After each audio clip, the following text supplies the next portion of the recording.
بسم اللہ الرحمن الرحیم بسم اللہ الرحمن الرحیم الحمد للہ رب العالمین والصلاة والسلام علی اشرف الانبیاء والمرسلین وعلی اہل بیتہ الطیبین الطاہرین المعصومین۔ عزیز طلبہ، السلام علیکم ورحمۃ اللہ وبرکاتہ۔ امید ہے آپ سب خیریت سے ہوں گے۔ شرح الامہ اول درس نمبر 43 میں بقیہ اسباب وضو پر گفتگو ہوگی، اور اس درس کے مطالب کا خلاصہ یہ ہے کہ وضو کے اسباب کے بارے میں جو اصطلاحات استعمال ہوتی ہیں ان کو بیان کیا جائے۔ اسباب وضو اور دیگر اصطلاحات میں جو نسبت پائی جاتی ہے اس کو ذکر کیا جائے۔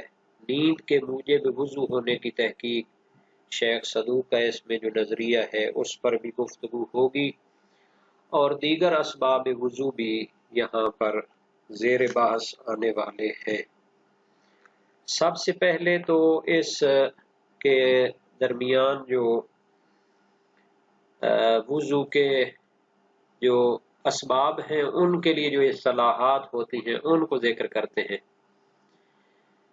شہید اول نے اس کے لیے کون سا لفظ استعمال کیا تھا؟ موجب وضو کا لفظ استعمال کیا تھا، چونکہ وقت کے اندر، وقت نماز کے اندر یہ چیزیں جو اسباب وضو کے طور پر ذکر ہوتی ہیں یہ موجب وضو بنتی ہیں، یعنی اگر پہلے وضو نہ ہو تو وضو واجب ہو جاتا ہے۔ کما یطلق علیہ الناقض باعتبار عروض حال المتطہر، جیسا کہ ان اسباب پر ناقض کا بھی لفظ استعمال بولا جاتا ہے، استعمال کیا جاتا ہے، ان پر ناقض کا لفظ ناقض وضو کہا جاتا ہے۔ بے اعتبار عروض حال المتطہر، اس اعتبار سے کہ یہ عارض ہوں متطہر کو تو یہ ناقض کہلاتے ہیں۔ اگر بندے کا پہلے وضو ہو، طہارت اس کی ہو، اور بول و براز میں سے یا ان جو ہے نا اسباب میں سے کوئی ایک آدھ صادر ہو جائے تو پھر اس کو ناقض کہتے ہیں، یعنی پہلے انسان کا وضو تھا، اب یہ اسباب آئے تو انہوں نے اس کا وضو توڑ دیا۔ ناقض میں نا مبتل، ناقض یا نا مبتل، تو یہ مبتلات وضو بھی ہیں۔ اگر پہلے انسان کا وضو ہو، ان میں سے کوئی ایک آ جائے تو پھر اس کا سابقہ وضو ختم ہو جاتا ہے، ناقض ہو جاتا ہے، باطل ہو جاتا ہے۔ تو موجب اس وجہ سے کہتے ہیں کہ پہلے اس کا وضو نہیں ہوتا، وقت نماز کے اندر جب نماز واجب ہوتی ہے تو پھر اس کے اوپر ایک وضو کرنا واجب ہو جاتا ہے، ان اسباب کی وجہ سے واجب ہو جاتا ہے۔ وَالسَّبَبُ أَعَمُّ مِنْهُمَا مُطْلَقًا، جبکہ لفظ سبب کا ان کے لیے استعمال کرنا ان دونوں کی نسبت بطور مطلق عام ہے، وسیع تر ہے۔ چاہے پہلے وضو ہو، پھر جو ہے نا جی کیا ہے یہ آ جائے، ان اسباب میں سے کوئی آ جائے تو بھی اس کو کہتے ہیں یہ سبب بن رہا ہے کہ ایک وضو اس کو کرنا پڑے گا، حالانکہ اس کو موجب بھی کہہ سکتے ہیں۔ اچھا، پہلے اس کا وضو نہیں تھا، ایک اور جناب علی پہلے بھی حدث کی صورت میں تھا، ایک اور حدث سرزاد ہو گیا تو بھی اس کو سبب کہتے ہیں۔ یہ سبب اس کے لیے بنے گا کہ ایک اور اس کو وضو جو ہے نا کرنا پڑے گا۔ اچھا، پہلے ایک وضو تھا، پھر یہ آ گئے تو انہوں نے سابقہ وضو کو توڑ دیا، تو ناقض بھی کہیں گے، سبب بھی کہیں گے۔ تو یہ اعم مطلق ہے، سبب کا لفظ ان دونوں سے کیا ہے؟ اعم مطلق ہے۔ ہاں جی، سبب اور ناقض کو دیکھ لیں۔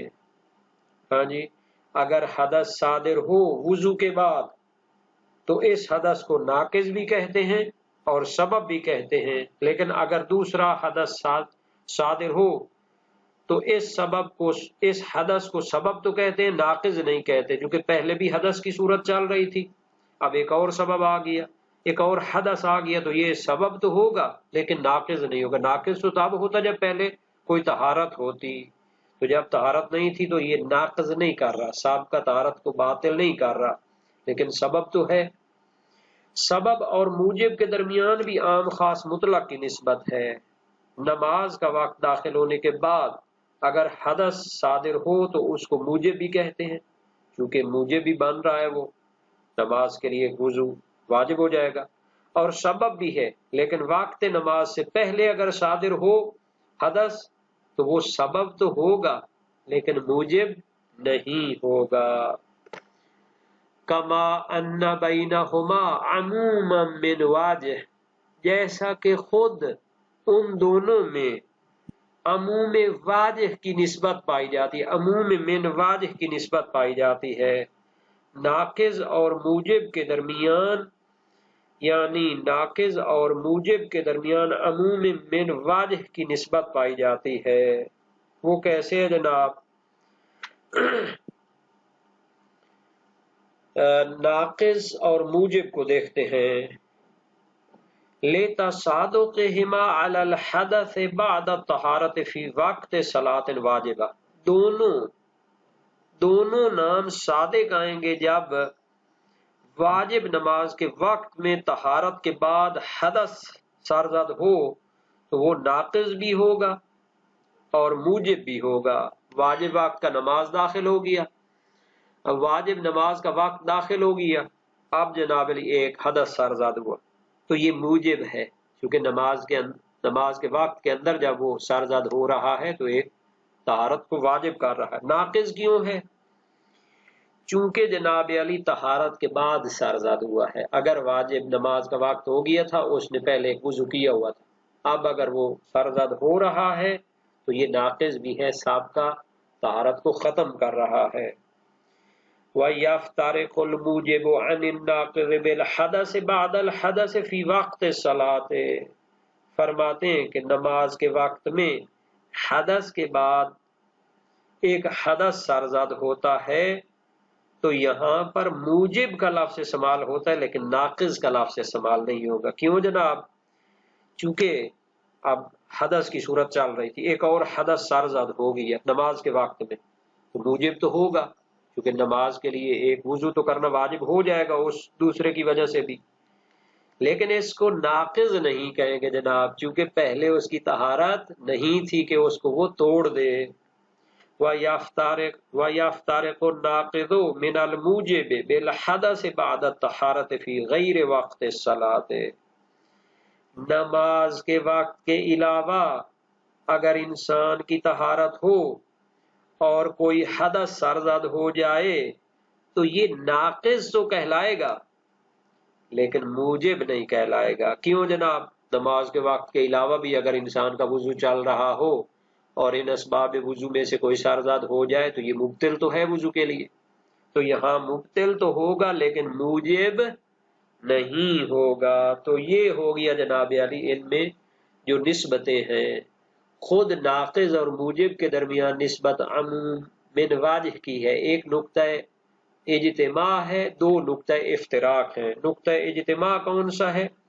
واجب نماز کے وقت میں طہارت کی حالت میں ایک حدث سرزد ہو جائے تو وہ موجب بھی ہے ناقض بھی ہے۔ موجب اس وجہ سے کہ واجب نماز کا وقت ہے، ایک طہارت واجب کر رہا ہے، اور ناقض کیوں ہے؟ کیونکہ پہلے اس کی طہارت چل رہی تھی، اس کو اس نے توڑا ہے تو مبطل بھی ہے۔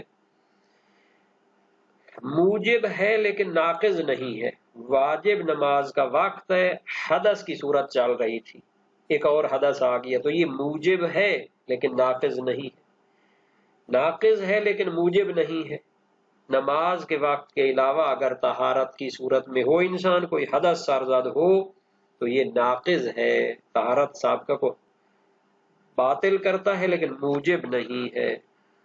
تو یہ جو تھی نسبتیں جناری، سبب ان دونوں سے عام ہے، ٹھیک ہے نا جی؟ وہ کیا تھا؟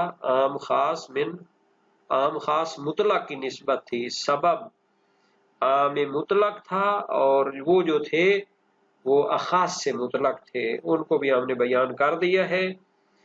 تو فرماتے ہیں یہاں پر عبارت جو ہے نا اس کو علیحدہ آنا چاہیے تھا جناب، فَكَانَ التَّعْبِيرُ بِالسَّبَبِ أَوْلَى، تو چونکہ سبب ان ناقض اور موجب دونوں سے اعم مطلق ہے منطقی اصطلاح میں، اور جو نسب اربع منطق میں ہوتی ہیں، منطق اول کے شروع میں یہ بیان ہوتی ہیں، تو سبب جو ہے وہ اعم میں مطلق ہے اور جو دوسرے ہیں ناقض اور موجب وہ اخاص سے مطلق ہیں۔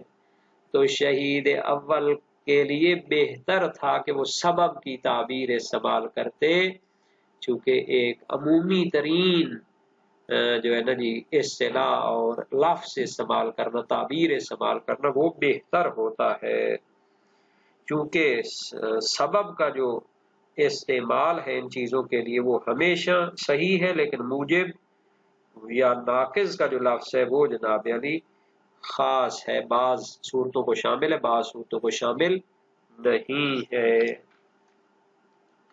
اب آتے ہیں نیند کے موجب وضو ہونے کا بیان، نیند کے مبطل وضو ہونے کا بیان، نیند کے سبب وضو ہونے کا بیان، جو بھی تعبیر استعمال کریں۔ فرماتے ہیں وَالنَّوْمُ الْغَالِبُ غَلَبَةً مُسْتَحْلِقَةً عَلَى السَّمْعِ وَالْبَصَرِ، یعنی نیند بھی مبطل ہے یا موجب ہے، ایسی نیند جو غالب آ جائے سمع سننے کی حس پر، بصر دیکھنے کی حس پر۔ اگر نیند ایسی ہو جو جناب علی سننے اور دیکھنے کی حس کو ختم کر دے، غلبتاً مستحلقتاً، یعنی ایسا غلبہ جو ختم کرنے والا ہو سماعت اور بصارت کو، یعنی انسان ایسے سو جائے کہ پھر وہ نہ دیکھ رہا ہو چیزوں کو، نہ وہ جناب علی سن رہا ہو، تو پھر وہ نیند کیا ہوتی ہے؟ موجب وضو ہوتی ہے۔ بل علی مطلق الاحساس کا لفظ لکھا ہوا ہے، لیکن بعض نے اس کو احساس بھی پڑھا ہے۔ ویسے الاحساس ہو تو بھی بہتر ہے، بلکہ مطلق حواس خمسہ پر، وہ تمام حواس خمسہ پر وہ غالب آ جائے تو وہ نیند کیا ہوتی ہے؟ موجب وضو ہوتی ہے۔ احساس وہ حس ان کی جمع بنائیں گے، لیکن بہتر جو لفظ تھا اس کے لیے حواس خمسہ تھا، ٹھیک ہے، لیکن احساس بھی استعمال کیا جاتا ہے۔ تو یہ ہے کہ بلکہ وہ نیند موجب وضو ہوگی جو تمام مطلق یعنی ہر قسم کے حواس خمسہ پر غالب آ جائے۔ وَلَكِنَّ الْغَلَبَةَ عَلَى السَّمْعِ تَقْتَضِي الْغَلَبَةَ عَلَى سَائِرِهَا، لیکن نیند کا سننے کی حس پر غلبہ پانا یہ تقاضا کرتا ہے الغلبۃ علی سائرہا، کہ وہ دوسرے تمام حواس خمسہ پر بھی غالب آ جائے، یعنی یہ جو سننے کی حس ہوتی ہے یہ نیند کی حالت میں سب سے آخر میں جا کے جو ہے نا جی ختم ہوتی ہے۔ تو فرماتے ہیں کہ جب انہوں نے کہہ دیا کہ وہ سننے کی حس پر کیا ہو غالب آ جائے، تو یہ تقاضا کرتی ہے کہ دوسرے حواس پر بھی وہ غلبہ حاصل ہو چکا ہو، کیونکہ یہ سب سے آخر میں ختم ہوتا ہے یہ سننے کی حس نیند کی حالت میں۔ فَلِذَا خَصَّهُ، اسی وجہ سے اس کو خصوصی طور پر ذکر کیا کہ وہ نیند جو غالب آ جائے اور ختم کر دے سننے کی حس کو، تو وہ معیار ہے کہ جناب علی وضو واجب ہو جائے گا۔ فَلِذَا خَصَّهُ، اسی لیے اس کو خاص طور پر بیان کیا ہے۔ تو اب ہم دیکھتے ہیں کہ جناب علی نیند کے موجب وضو ہونے کی دلیلیں کیا ہیں جناب، کچھ تو پہلے گزر چکی ہیں، جیسا کہ جناب صحیح زرارہ تھی امام باقر اور امام صادق علیہ السلام سے۔ اب آتے ہیں خبر عبد الحمید امام صادق علیہ السلام سے، من نام وهو راکع او ساجد او ماش علی ای الحالات فعلیہ الوضو، جس حالت میں بھی رکوع، سجدے یا چلنے کی حالت میں جس صورت میں بھی انسان سو جائے نا، فعلیہ الوضو، تو اس پر وضو واجب ہو جاتا ہے۔ وصحیح عبد الرحمن ابن الحجاج، بہت جلیل القدر شخصیت ہیں، فرماتے ہیں سال تو ابا عبداللہ علیہ السلام عن الخفقۃ والخفقتین، میں نے مولا سے سوال کیا کہ اگر انسان کو ایک یا دو جھٹکے نیند کے لگتے ہیں تو اس کا کیا حکم ہے جناب؟ تو مولا نے کیا فرمایا؟ مولا نے فرمایا کہ فقال ما ادری ما الخفقۃ والخفقتین، مجھے پہلے بتائیں کہ آپ خفقہ اور خفقتین سے مراد کیا لے رہے ہیں، کیونکہ یہ نہ ہو کہ مولا کسی اور چیز کا حکم بیان کریں اور آپ کچھ اور ذہن میں رکھ کے بیٹھے ہوئے۔ تو یہ مولا نے اس سے پوچھ لیا کہ یہ نیند کے جھٹکوں سے کیا مراد ہے، اونگ سے کیا مراد ہے۔ ان اللہ تعالی یقول، اللہ تعالیٰ تو فرماتا ہے بل الانسان علی نفسہ بصیرہ، انسان اپنے آپ پر خوب وہ جنالی آگاہی رکھتا ہے، اگر اس کو یقین ہے کہ مجھے نیند آ گئی ہے تو بس اس کا وضو ختم ہو گیا۔ ان علی علیہ السلام کان یقول، امام علی علیہ السلام فرمایا کرتے تھے من وجد طعم النوم قائما او قاعدا فقد وجب علیہ الوضو، کہ جس بندے کو نیند کا ذائقہ چکھ لیا جس بندے نے، چاہے وہ کھڑا تھا چاہے وہ بیٹھا تھا، تو اس پر وضو واجب ہے۔ وَمُزْمَرَةُ زُرارہ، زرارہ کی ایک روایت ہے، قُلْتُ لَهُ، میں نے امام سے عرض کیا، رَجُلٌ يَنَامُ وَهُوَ عَلَى وُضُوءٍ أَتُوجِبُ الْخَفَقَةَ وَالْخَفْقَتَانِ عَلَيْهِ الْوُضُوءَ، کیا یہ جو اونگ ہوتی ہے یا نیند کا جھٹکا ہوتا ہے یا دو جھٹکے اس کو وضو واجب کرتے ہیں؟ فقال یا زرارۃ قد تنام العین ولا ینام القلب والأذن، کبھی آنکھ سو جاتی ہے لیکن دل اور کان نہیں سوتے۔ اس کا معنی یہ ہوتا ہے کہ آنکھ سب سے پہلے سوتی ہے، اچھا جی، لیکن دل اور کان وہ جاگ رہے ہوتے ہیں۔ فَإِذَا نَامَتِ الْعَيْنُ وَالْأُذُنُ وَالْقَلْبُ وَجَبَ الْوُضُوءُ، جب انسان کی آنکھ کے ساتھ کان اور دل بھی سو جائیں تو پھر وضو واجب ہے۔ یہ ان روایات میں نوم کا لفظ ہے، بعض میں ہے النوم الموجب لذہاب العقل، ایسی نیند کے جو کیا ہو عقل کو زائل کر دے، انسان اس وقت سوچنے کی صلاحیت کھو دے، بالکل وہ جناب کیا ہے نیند میں تو انسان کو پتہ نہیں ہوتا۔ کما فی صحیح زرارہ، جیسا کہ صحیح زرارہ میں ہے۔ بعض میں نوم الغالب علی القلب والاذن کی تعبیر ہے، جیسے مزمرہ زرارہ، مزمرہ اس وجہ سے کہتے ہیں کہ اس میں امام کا لفظ نہیں ہے، اس میں ضمیر لوٹائی گئی۔ نتیجہ کیا ہے کہ ناقض وضو وہ نیند ہے جو دل پر اور سماعت پر اور تمام حواس خمسہ پر غالب آ جائے، اور اس کی علامت کیا ہے کہ کان اصل ہیں، آخر میں جا کے سوتے ہیں۔ یہ جو آنکھیں ہوتی ہیں ان کا معیار نہیں، یہ تو سب سے پہلے سو جاتی ہیں، اس لیے زرارہ کی مزمرہ میں ہے کہ کبھی آنکھیں سو جاتی ہیں لیکن دل اور کان نہیں سوتے۔ اچھا، اس میں شیخ صدوق کا نظریہ بھی ذکر ہو جانا چاہیے۔ وہ کہتے ہیں نیند اس وقت ناقض وضو نہیں ہوگی جب انسان بیٹھ کر سو جائے۔ انہوں نے چند روایتیں ہیں جو اسی باب سیوم میں ہے، وسائل الشیعہ کے ابواب نواقض وضو میں، کہ عمران بن حمران کی روایت ہے کہ انہوں نے عبد صالح سے سنا، فرمایا من نام وہو جالس لا یتعمد النوم فلا وضو علیہ، ایک بندہ جان بوجھ کر نہیں سوتا لیکن بیٹھے بیٹھے تھوڑا سا سو جاتا ہے تو اس پر وضو نہیں ہے۔ اچھا، ایک مرسلہ ہے فقی میں، انہوں نے نقل کی ہے امام موسیٰ بن جعفر علیہ السلام سے، ایک بندہ بیٹھا بیٹھا سو جاتا، کیا اس پر وضو ہے؟ فرمایا نہیں، لا وضو علیہ ما دام قائدا ان لم ینفرد، کہ جب تک بیٹھا ہوا ہے اس وقت تک اس پر وضو نہیں ہے جب تک کہ اس سے کوئی ہوا وغیرہ خارج نہیں ہوتی یا بالکل جناب پھیل کے نہیں سوتا۔ تو اس سے مراد کیا ہوگی؟ یعنی ایک ابتدائی قسم کی نیند ہوگی جو جناب علی اس کے حواس خمسہ پر غالب نہ آ جائے، ورنہ تو اہل بیت کی جو روایات تھیں ان میں بڑا واضح بیان کیا گیا تھا۔ صحیح ابن حجاج میں امام علی علیہ السلام سے حتی نقل کیا گیا، امام صادق علیہ السلام نے نقل کیا کہ من وجد طعم النوم قائما او قاعدا فقد وجب علیہ الوضو۔ تو یہ بہرحال جو روایات کی روشنی میں۔ اب آتے ہیں آخری اسباب، وَمُزِيلُ الْعَقْلِ مِنْ جُنُونٍ وَسُكْرٍ وَإِغْمَاءٍ، جو سبب بھی عقل کو زائل کر دے وہ بھی کیا ہوتا ہے؟ موجب وضو ہوتا ہے۔ مجنون ہو جائے بندہ، سکر وہ اس کو کہہ سکتے ہیں جناب بالکل کیا ہے، مستی کی حالت میں ہو، دیوانگی کی حالت، مستی کی حالت، اغماء بے ہوشی کی حالت، ان میں بھی وضو واجب ہو جاتا ہے جناب۔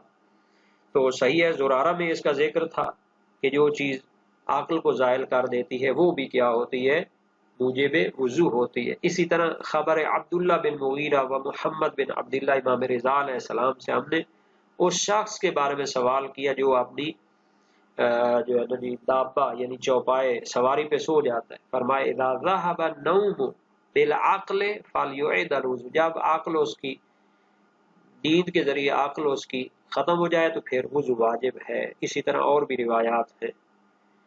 والاستحاضۃ علی وجہ یاتی تفصیلہ، اسی طرح استحاضہ بھی کیا ہوتا ہے موجبات وضو میں سے ہے جن کی تفصیل باب استحاضہ میں آ رہی ہے، اور روایات ہیں معاویہ بن عمار کی امام صادق علیہ السلام سے، ان کان الدم لا یثقب القرصف توضعت ودخلت المسجد وصلت کل صلاۃ بوضوء، اگر اس کا خون استحاضہ اس کی پٹی وغیرہ کو جو ہے نا جی اس پر ظاہر نہیں ہوتا تو پھر وضو کر لے اور مسجد میں جا کر نماز پڑھ سکتی ہے وضو کے ساتھ۔ ہاں صلت کل صلاۃ بوضوء، ہر نماز کے لیے وہ وضو بھی کرے گی۔ اسی طرح خبر زرارہ امام باقر علیہ السلام سے، ثم هي مستحاضہ فلتغتسل وتستوثق من نفسها وتصلی کل صلاۃ بوضوء، تو یہ جو استحاضہ کی 3 صورتیں ہیں جناب، کون کون سی ہیں؟ استحاضہ کی تمام اقسام فقط وضو کو واجب قرار نہیں دیتی بلکہ بعض اقسام وضو اور غسل دونوں کو واجب قرار دیتی ہیں۔ استحاضہ قلیلہ ہوتا ہے، استحاضہ کثیرہ نماز عصر و عشاء کے لیے، اور استحاضہ متوسطہ غیر نماز صبح کے لیے فقط وضو کو واجب قرار دیتا ہے، جبکہ استحاضہ متوسطہ نماز صبح کے لیے اور استحاضہ کثیرہ نماز صبح ظہر اور مغرب کے لیے وضو اور غسل دونوں کو واجب قرار دیتے ہیں۔ تو بہرحال احکام استحاضہ کی مزید تفصیل باب استحاضہ میں آنے والی ہے، یہ بھی موجبات وضو میں سے ہے۔